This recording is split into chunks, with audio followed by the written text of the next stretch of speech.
Welcome to another episode of the Mindset Flex podcast. This is your host, Elise. And first, I want to apologize for taking 2 months off. I am definitely going to bring you guys up to speed on what's been going on in my life. It's not something that I planned for, but these podcasts I do to help you guys. I need these pep talks for sure myself. And I'm thinking, if I need this pep talk, then other people need this pep talk. And to tell you the truth, I'm not doing this as an income. In fact, it cost me a lot of money to do this. And the only reason I'm sharing this is because this was one of the reasons that I had to stop the podcast for 2 months. As many of you know, the house that I've been renting in Breckenridge, Colorado, that I found during the pandemic sold. And it was definitely one of those one day to the next things. I came back from one of my trips in April, and I was just told that the house is going on the market the next day. Then we're going to have open houses. We're going to have inspection, all these things. And I need to get dogs out, my daughter out, and not be at the house for a few days at a time. So things happened extremely quickly. The house actually sold cash offer for double than what it's actually worth. The market that we're in is 100% insane. Again, I live in a ski town because I'm a big skier, and Breckenridge, Colorado is about an hour and a half southwest of Denver off of I-70. We have Keystone here, Breck Ski Mountain, we have Copper, A-Basin, Loveland, again, a lot of ski resorts. And over the years, it's become even more touristy than it's been. And it's marketed towards families, towards tourism. And it's been kind of flipping things upside down here. And we're trying to really look at the positive side of things, but it's been kicking out a lot of locals. The housing market is unreal. Houses are going for double, triple than their actual prices. Businesses are buying them up, or second and third homeowners are coming in offering cash for the houses, right? At one point, I actually wanted to buy this house when it was under $1 million. And that's why I bought a hot tub. I put it in. I paid for the electrical and all of those things. I replaced a dishwasher in here. I mean, so many things that I've done to the house because I really, really thought I had an agreement actually with the owner. Not going to go into that. But the reason I'm sharing all of this is so you see that even the people that you look up to or you think that their lives are just going dandy, it's not. And life happens to all of us and unexpected things happen. And that's the whole point of life, is us experiencing it. And that's something that I want to go into today is, why do we resist experiencing life so much? So when all of this was happening, and I realized that, okay, my house just sold for $1.6 million. Okay, so literally double from what I was willing to pay for it and what I was going to buy it for after I put in a lot of money into this place. And it wasn't even on the market until, again, the owner put it on just a few months ago. And it sold. It sold within a week, I believe.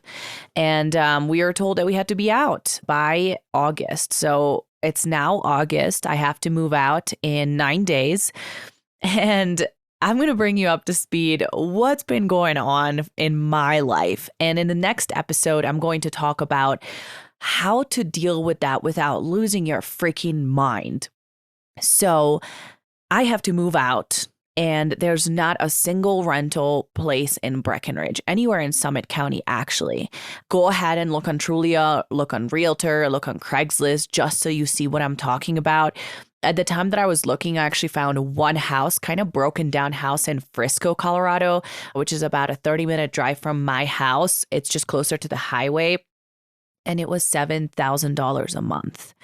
I mean, I think I'm doing pretty good in life with everything that I have going on. And I still cannot afford to pay $7,000 a month for a broken down house in Frisco, not even where I want to live. So like I mentioned many times on this podcast, the past 2 years, I've really spent surrendering to the flow of life and really living by faith and being very aware and paying attention to what life is bringing in front of me. So trying to let go of my preferences, right? My likes and my dislikes. And at the end of May, so about 2 weeks after all of this has gone down, although I never thought about moving out of Colorado. I've worked for the past 10 years really hard so that I could live here one day in the promised land.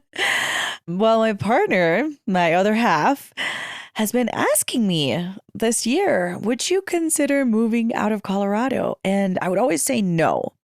But this one time at the end of April, as we're driving down to Denver, and he asked me again, something hit me. I don't know what it was. It's like just a thought or an impression. And I said, if we ever moved out of Colorado, the only place that I'd consider moving to is Lake Tahoe because I just love Lake Tahoe. This place actually kind of reminds me of the big trees around you. If you guys have ever been to Lake Tahoe, you're driving around the lake and you see the lake on one side, but then you're surrounded by these huge, huge pine trees. And the drive that I take from downtown Breck to my house just always have reminded me of Lake Tahoe. And that's why I've always loved it. So I just said that. And literally for shits and giggles, we pulled up the Trulia app and the rental market was blooming. There's so many places available. Then I actually looked at buying stuff and it was like half the price of anything here in Summit County. Like just to give you guys an example, just to give you an idea, right now to buy anything in Summit County, and again, that's Frisco, Dillon, Breckenridge, Blue River, right? Like this whole area is about $1,300 per square foot. $1,300. Like you literally cannot find anything under $1,000 per square foot. Tahoe, when we looked, you could find things for even in the 300s, but anything decent was like 400, 500 per square foot. So actually less than half than here.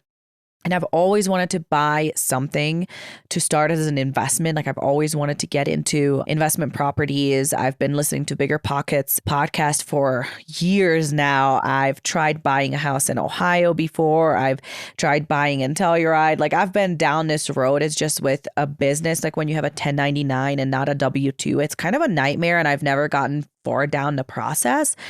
And something in me just told me, this is it. This is the time to do this. So we went on this like long road trip to the West Coast, down to LA, creating some content, working out, seeing my coach, my team. Went up to Oregon to ski Mount Hood. It was sick. Seriously, such a dope week of my life. And then spent about a week in Tahoe looking around at neighborhoods and getting familiar with the area and really being like, okay, is this what we want to do? Does this feel right in our guts for both of us? Are we both convicted of this? And we're like, all right, we both feel good about this. Let's send it. So we spent the last 2 to 3 months kind of going back and forth. We actually found a house, put an offer down on it. Everything was going smoothly, had the down payment, qualified for the loan.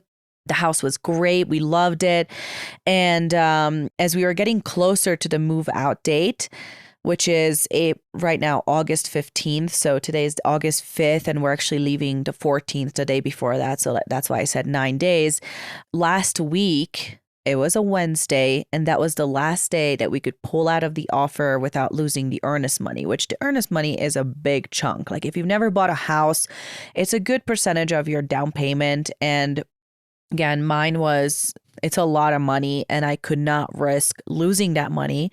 So on that last day when all of these things were just coming together, like I needed things from my CPA and like the way that my taxes were done, they didn't like that. I had to write letters about why I'm not going to buy a second car after I totaled my one, why I'm not going to lose money by moving from Breckenridge to Tahoe. They did not understand that. I had to write like 3 letters about why my income is not going to be decreased by this move. And it's like these underwriters are sitting in a dark basement and they don't understand 2022. That's like literally the vibe that I've been getting. And it's been the most frustrating process of my entire life.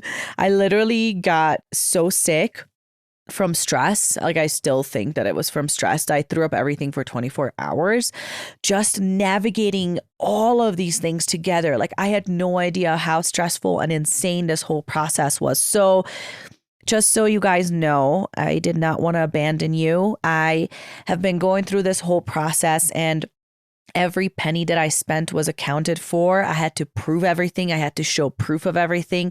And again, because the podcast cost me a good amount every single month, I did have to put a pause on it because my spending had to be a certain amount. It's just, if it came down to what I wanted to do, that's not how things would have gone. And on top of everything, last week, so we're like 2 weeks out from closing, we had to pull out. We had to pull out of the contract. Just a lot of things were not working together. And because we were on the day that we could have lost the earnest money, just could not make that sacrifice. So at this moment, I am sitting here 9 days out from having to move out of my house with two Great Danes and a 4-year-old daughter.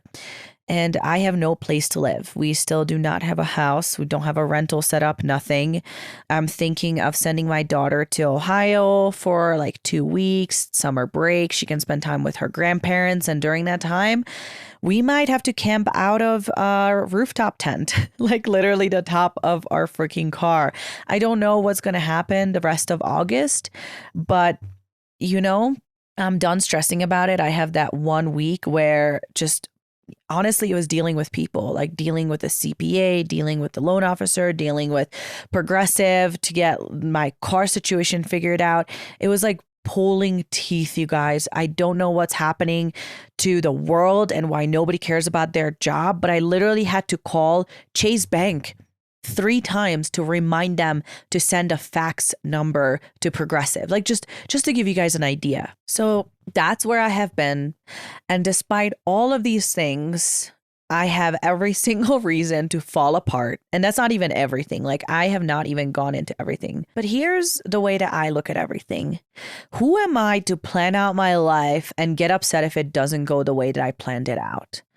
I'm this teeny tiny little human being spinning on this earth, on this globe in the middle of outer space in this galaxy. And I am stressing out about not closing on a house that I thought was going to be mine, when in reality, this world, this life is so much bigger than we can imagine. And the whole point of this life is for us to experience it every single day, because tomorrow is not guaranteed. And I could sit here and stress out about, well, I have all these responsibilities, my job, my daughter, dogs. What am I going to do? I'm not going to have a roof above my head.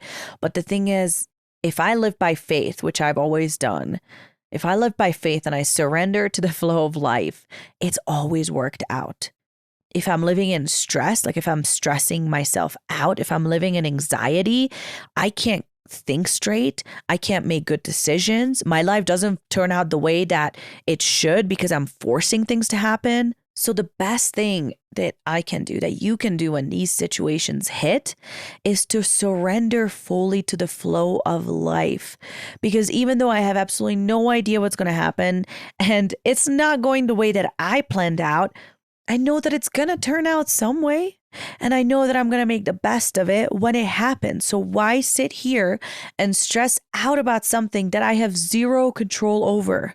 My control is only about my attitude and my actions, like what I do right now. And right now, I'm just going to choose to not stress. I'm going to choose to literally just live by faith and surrender to the flow of life. And as much as I didn't want to make this podcast right now, because I'm like, gosh, I have absolutely nothing figured out, and I'm going to get on this podcast and tell all these people that I'm about to be homeless in 9 days, which is the absolute truth.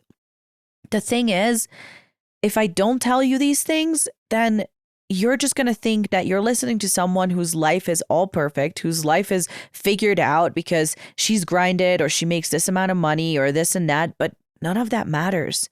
Do you know why? Because the only thing that matters is your internal peace.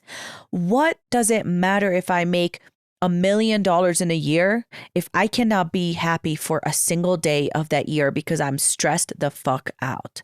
What's the point of that? So many people think that once you get this house, once you make this amount of money, once you get the car, guess what? In my driveway right now is sitting my freaking dream car that I've probably dreamed about getting my entire life. Like when I popped out of my mother, I have dreamed of getting this car. It is a 2022 M4 competition, beautiful Sao Paulo yellow with blue interior.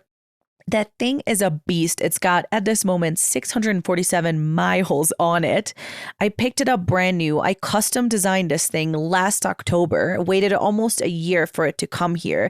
And every time I sit in it, I want to cry because it is so beautiful. It's just so gorgeous. But the truth is, if I can't stay grateful for the trees that surround me at this moment every day, and they've been surrounding me for the past 2.5 years, and if I can't be as grateful for them today that I was the first day that I moved in here and I walked outside and I said, wow, I'm surrounded by these beautiful, gorgeous, super tall pine trees that give me life, that give me oxygen, that just make me feel so at peace. If I cannot have that same gratitude towards those trees that cost no money, 2.5 years later, I'm not going to have that grateful mindset feeling about my car tomorrow. If you don't learn to appreciate the little things every day, the bigger things that you think are going to bring you happiness are never going to bring you that happiness. If right now in this moment in your life, you cannot be grateful for every damn thing that surrounds you, do not tell yourself the lie that once you move into a different house, move into a different state, get a different car, get a different job, you're all of a sudden going to feel happiness. You are bullshitting yourself. Bullshitting yourself. Never going to happen. I am not happier today with that dream car sitting in the driveway than I was 10 years ago when I was in high school and had nothing and was flat broke, or 7 years ago when I was sleeping on a pull-out couch in New Jersey. I'm not any happier. Happiness, like I said I believe actually it was my very first podcast, right? Does happiness really come from within? There's multiple aspects of this. And the reason I shared this whole story with you is so you see that the ultimate thing that we are after, it's not the house in Lake Tahoe. It's not the dream car in the driveway. It's not this gorgeous log cabin in Breckenridge, Colorado. It's not that. It's peace. It's peace within. It's that true peace every single day that you wake up, no matter what's going on around you or no matter what things you possess in your life, you have that inner peace, and that inner peace will give you happiness. And that peace comes from you living the life that you have to live, that you were created to live. It's you living up to your full potential every single day. It's you not taking shortcuts. It's you not half-assing your work or your workouts or anything.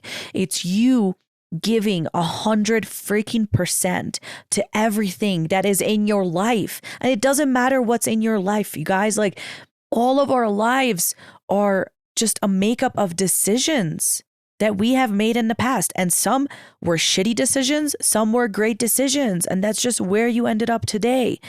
It's a big combination of everything. But at the end of the day, you are spinning in the middle of outer space. Stop stressing out about the stupidest things, whether they're little or big. It does not matter. Stop stressing and having anxiety and going crazy in your mind with your thoughts and not slowing down and not being able to fall asleep because your thoughts are making you crazy or your emotions are making you crazy. And we're going to go into this in the next episode, but everything comes down to your inner state. It's your mind, it's your thoughts, it's your feelings. That is the only thing that you need to master in this world. And then no matter what happens, you will have that inner peace. You will be able to surrender to the flow of life no matter what it brings, because you'll just be excited. You'll see that it's all a journey. You need to let go of your preferences, because life will never turn out the way that you plan it, ever. It doesn't happen to anyone. We can make small plans, we can make some goals, and sometimes we achieve them, but sometimes those goals and plans are put in our hearts to take us on the actual journey, not to the destination. It's most of the time about the journey, what you learn and who you become. And that's what I got for you for today. This was a big catching up on my life. And I hope that it brought you some peace in yours, seeing that we're all going through things. All of us are. And it's all about what we do with it, how we respond to it. I cannot wait to see you in the next episode, because I got some good stuff for you. I'll see you guys in the next one, and make the rest of your life the best of your life.